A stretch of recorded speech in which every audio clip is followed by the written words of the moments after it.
Example number 2, solving a probability problem with the fundamental counting principle. About 20 years after they graduated from high school, Blake, Mario, and Simon meet in the mall. Blake had 2 daughters with him, and he said he had 3 other children at home. Determine the probability that at least one of Blake's children is a boy. All right, so at least one. That should identify in our minds that we have cases. So we have to think the denominator. So the bottom number is going to be all possible outcomes. And the numerator, the number of favorable outcomes. So that means that you have 1 boy, 2 boy, and 3 boys. Not 0 boys. So all 3 children at home can't be girls, because it's asking us to determine the probability that at least one of Blake's children is a boy. So when we take into consideration our denominator, we're thinking about the children at home. We're going to have 3 gaps for them. So the first child can be either a boy or a girl, so we have 2 options. The second child can be either a boy or a girl. And then the third child can either be a boy or a girl. So there are 8 possible outcomes.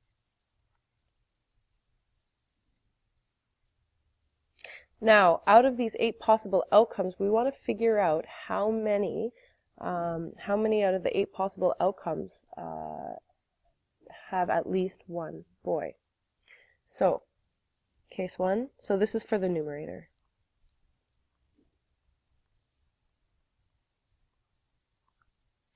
So case 1, 1 boy. So the way that the order could be is you could have a boy followed by 2 girls.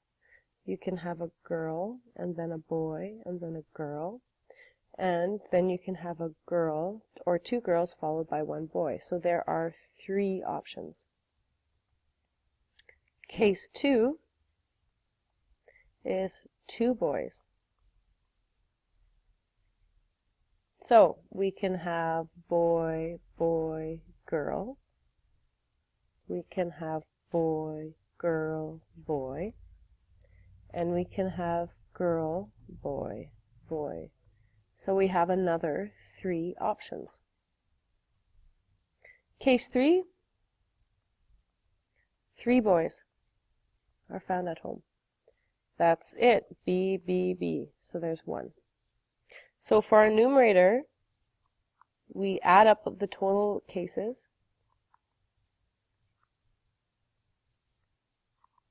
3 plus 3 plus 1 is 7. So that is our numerator. So the probability of at least 1 boy is the numerator, which we found is 7, and the denominator, which is 8. I want us to look at a different way of dealing with this. I want us to look at the indirect method.